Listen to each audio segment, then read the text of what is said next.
그녀와의 인연은 강남의 유명 호텔 나이트클럽에서 시작되었습니다. 당시 그녀의 친구가 나이트에 놀러 왔고 저의 테이블로 당당히 걸어와 저에게 대뜸 친구를 소개시켜주고 싶어요 라며 제 연락처를 받아갔고 다음 날 전화통화를 하게 됐습니다. 오빠는 어떤 스타일이 좋으냐? 귀여운 스타일이 좋아.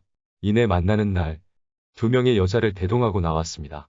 한 명은 키도 크고 날씬하고 도시적인 이미지인 반면 다른 한 명은 키는 적당하고 약간은 살이 있는 귀여운 스타일이었습니다. 한 명은 현대무용하는 아이였고 한 명은 한국무용을 하는 아이였어요.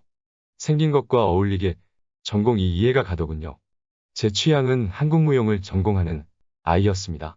주선자에게 뜻을 전달하니 주선자는 다른 친구와 자연스럽게 자리를 비켜주더라고요. 당시 그녀는 어린 티가 나는 대학생이었어요. 서울에 있는 유명 대무용과에 재학 중이었습니다. 무용과 학생의 부드러운 몸은 저희 상상을 자극했습니다. 뭐 남자라면 누구나 하는 상상이지 않을까요? 대체로 운동을 하는 여성의 경우 성욕이 왕성합니다. 물론 이 아이도 그랬습니다. 한 2, 3년 만나다 제가 한국을 청산하고 일본으로 유학을 갔습니다. 만나는 동안은 다툼이나 문제는 없었고요. 잘 지내고 있었습니다. 일본에 있는 동안에도 서로 연락을 취했으며 일본에 와서도 만남을 가진 적도 있었어요. 떨어져 있으나 자주는 아니더라도 늘 안부 전화를 하며 지내고 있었습니다. 그러다 제가 일본 생활을 접고 한국에 나오게 되었습니다. 그때 제일 먼저 연락을 하여 친구들과 환영식 자리에 참석하게 되었지요. 저는 그날 몇 년 만에 본 친구들과 과음을 하였습니다. 3차까지 술자리는 이어졌고 이내 저는 기절을 하게 됐습니다. 다음날 일어나 보니 강남의 모 호텔이더군요. 제 옆에 그녀도 같이 있었습니다. 그녀의 집까지 바래다 주고 저는 집으로 돌아왔습니다. 친구의 안부 전화들이 이어졌고 제일 친한 친구와 통화를 하게 되었습니다. 어려서부터 초, 중고를 같이 다닌 제일 친한 친구였습니다. 통화를 마치고 친구의 집으로 놀러 갔습니다. 친구와 이런저런 이야기를 하던 중에 어제 일에 대한 이야기가 나왔습니다. 과음을 했으니 실수를 했겠지 하고 내가 실수한 거 없냐고 물어보니 줄줄줄 나오더라고요. 친구들도 다들 잘 알고 있기에 별로 큰일이 아니었지요. 친구가 조심스럽게 어제의 여자가 누구냐고 물어보길래 그녀에 대한 이야기를 해주었지요. 그녀는 저와 결혼을 하고 싶다는 표현을 자주 했었습니다. 해서 한국에 오자마자 제일 먼저 연락을 했던 거고요. 저의 이야기를 들은 친구는 바로 어제의 일을 이야기해 주었습니다. 너 어제 뻗었을 때 그 여자가 나한테 추파를 많이 보내던데, 스킨십도 많이 하던데. 그 말을 듣는 순간 머리가 띵했습니다. 안 그래도 숙취 때문에 힘들었는데 그 말을 듣는 순간 머리가 더 아파오더라고요. 진짜야? 친구들 다 봤어. 나 좋다고 몇 년을 기다린 애인데? 설마 걔가 그랬을까? 내가 빈말하는 사람 같니? 그렇지, 곰곰이 생각을 해봤습니다. 저를 위해 몇 년을 기다렸다는 그녀의 말이 마음속에 있었는데 친구의 말을 듣는 순간 이게 무슨 경우인지 무슨 생각으로 그렇게 했는지 알고 싶어졌습니다. 저도 진지하게 결혼을 고민한 거는 아니지만 그래도 명문대 나오고 직장도 좋은 데 다니고 있고 해서 내심 마음에 들어 했었거든요. 그녀는 저희 친구들을 처음 보아서 친구들과 얼마나 친한지 모르는 듯합니다. 매일 만나는 아주 친한 친구란 것을 한국에 오자마자 이상한 일이 생긴 거지요. 친구에게 제안을 해보았습니다. 반신반의하면서 사람이 술에 취하면 실수를 할 수 있는 거라 생각했습니다. 어제 그녀도 술이 취해서란 생각으로 혹시나 했습니다. 그럼 내가 만나봐. 그래? 전번은 받았냐? 어제 주던데. 그럼 전화해봐. 친구가 바로 전화를 겁니다. 스피커폰으로. 둘의 대화 내용을 들어보니 그녀가 꼬리친 게 맞았습니다. 둘은 한참을 통화를 했고 만날 약속을 하고는 전화를 끊었습니다. 이미 엎질러진 물리라 생각하고 제 마음을 접었습니다. 원래 여자한테 관심 없는 쿨한 성격이어서 여자한테 매달리는 스타일이 아니었거든요. 그녀도 일본 가기 전까지 쿨하게 만났습니다. 제약을 하지도 않았고 언제든 서로가 원할 때 시간이 맞으면 보곤 했습니다. 저와 같이 보낸 밤이 꽤 많았었거든요. 친구가 몇 번을 물어봅니다. 만나면 어디까지? 니들 맘이지 마음대로 해봐.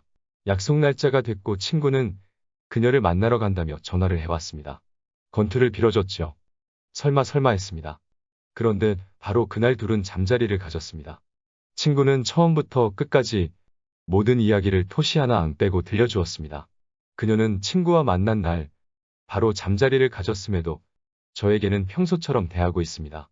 친구가 이야기할 거라는 생각은 못하고 있었던 거지요. 저 또한 모른 척 하고 지냈습니다. 도대체 무슨 생각으로 나를 만나는지 알고 싶어졌습니다. 저를 만나는 나를 사랑한다고 합니다. 결혼에 대해서도 간간히 이야기합니다. 친구와 잠자리를 가져놓고 저에게 결혼 운을 띄워보는 그녀를 보고 있자니 마음이 착잡했습니다. 그녀는 제가 바람둥이라는 사실을 모르고 있습니다. 굳이 말하려고 하지도 않았고요. 귀국한 지 얼마 되지 않았지만 이전부터 만나던 여자들이 많았기에 여자는 주위에 아주 많이 있었습니다. 하룻밤 엔조이하는 여자들도 많았고요. 엔조이하는 여자들은 결혼 이야기는 꺼내지 않습니다. 잠자리 이야기 정도만 할 뿐이지. 제 앞에서는 저에게 너무 잘합니다. 그런데 이게 저한테만 잘하는 게 아니었습니다. 친구가 두 번째 만남을 가지기 위해 저에게 괜찮아 물어봅니다. 친구도 저를 잘 알고 있기에 괜찮다고 편하게 만나라고 했습니다. 만나는 날 나에게 전화를 해주라고 했습니다. 친구는 그녀를 만나자 마자 모텔로 갔고 모텔에서 전화를 해줬습니다. 수화기 넘어 들리는 그녀의 목소리가 제 마음을 아프게 하더군요. 같은 아양과 애교를 부려대는 그녀의 말투가 수화기 너머로 다 들립니다. 저에게 하는 것만큼은 아니지만 누가 들어도 애교 넘치고 상냥한 말투였습니다. 잠시 후 둘은 관계를 가졌고 저는 전화를 끊었습니다. 친구는 그녀와 헤어지고 전화를 해왔습니다. 늦었으니 조심히 운전해서 들어가라고 했지요. 저는 차를 몰아 그녀의 집으로 향했습니다. 이제는 화도 나지 않더라고요. 그냥 그녀가 어떻게 대할지가 궁금했습니다. 전화를 걸어보니 집이라며 상냥하게 받아줍니다. 보고 싶다고 지금 가고 있다고 기다리라고 했습니다. 그녀도 기뻐하며 조심해서 오라며 좋아합니다. 그녀와 같이 밤을 보냈습니다. 그녀는 아무렇지 않은 듯 늘 한결같이 행동합니다. 저는 모든 것을 알고 있었지만 내색하지 않았지요. 어디까지 가려고 하는지 궁금증만 커져갔습니다. 여자의 내면을 보는 듯 했습니다. 저와 떨어져 지낸 몇 년 동안 다른 사람을 한 명을 만났던 100명을 만났던 저는 문제되지 않습니다. 궁금하지도 않았고요. 그녀를 보고 있으니 얼굴색 하나 안 변하는 그녀가 놀라웠습니다. 분명 친구와 만난 것을 아는데도 아무렇지 않은 듯 일하느라 피곤한 듯 하는 그녀를 보고 놀라웠습니다. 도대체 어디까지 가고 싶은지 물어보고 싶었지만 묻지 않았습니다. 며칠 후 토요일 날 약속을 잡았습니다. 친구와 같이 술 한잔 하자니 그녀도 흔쾌히 수락하더라고요. 강남에 있는 술집에서 술을 마시기 시작했습니다. 친구와는 모든 걸 공유하고 오픈하기에 여자는 안 믿어도 친구는 믿습니다. 친구와 저는 그녀를 기다리며 그녀에 대해 이야기했습니다. 다른 여성을 만날 때 간간히 만나던 여성의 친구와 잠자리를 가진 적이 꽤 있습니다. 그럴 때 내가 한 행동을 이야기하며 그녀도 그렇게 하겠지 란 이야기를 해보았습니다. 기다리는 동안 친구와 저는 술 한잔하며 그녀가 어떻게 나올지 예측을 해보았습니다. 저의 예측은 다 맞았고 제가 하는 행동을 그녀가 그대로 하고 있었습니다. 술자리를 하면서 제가 일부러 니네 둘 왜 이리 친해?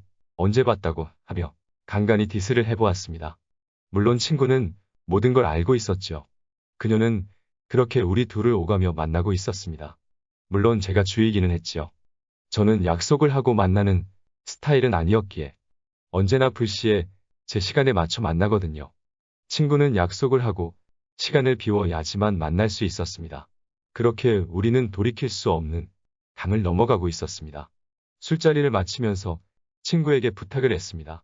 술은 그녀와 저만 마셨습니다. 친구는 술을 안 마시는 관계로 그녀를 친구에게 데려다 주라며 같이 차에 태워 보냈습니다. 저는 다른 여자의 집으로 갔습니다. 그날도 그녀는 차를 타고 가며 즐거운 시간을 가지더군요. 그녀가 술집 여자라면 이해했을 것 같습니다. 4년제 무용과 졸업하고 좋은 직장 잡아서 다니는데 그런 행동한다는 게 이해가 가질 않았습니다. 저한테는 결혼을 이야기하고 친구와는 엔조이하는 행동을 보면서 나를 바보로 하나 아는 생각까지 들더군요. 헤어질 시기가 돌아왔습니다. 마지막으로 그녀에게 기회를 줘봤습니다. 저의 모든 것을 오픈해 주었지요. 제가 가진 마인드, 성적 마인드, 변태적인 성향. 그녀도 오픈을 하더군요. 저 말고 만나는 사람이 있다고. 태권도 사범인 사람이 한 명 있습니다. 그럼 그녀는 지금 나와 친구 그리고 태권도 사범 3명을 동시에 만나고 있는 거였습니다. 친구의 이야기는 끝까지 안 하더군요. 그녀와 헤어질 마음으로 위험한 제안을 해보았습니다. 그녀도 저희 제안에 동의하더군요. 쓰리썸, 그녀는 저희 제안을 받아들였습니다. 받아들인 이유가 그녀의 잘못을 덮기 위해서지요. 저는 그녀와 그렇게 헤어졌습니다. 헤어질 것도 없었지요. 제가 연락을 끊으면 끝나는 거였으니. 그녀는 헤어질 때까지도 제가 친구와의 관계를 모르는 줄 알고 있었습니다. 말해주고 싶었지만 귀찮아질 것 같아서 끝까지 비밀로 하고는 더 이상 연락하지 않았습니다. 여자의 가증스런 거짓말을 하는 모습을 보며 또 다시 마음을 다스렸습니다. 마음이 아프지도 않습니다. 이런 여자들이 많다는 게 마음이 아플 뿐이지요. 그렇다고 그녀가 아프다는 거는 아닙니다. 남자나 여자나 마음이 끌리면 그럴 수 있습니다.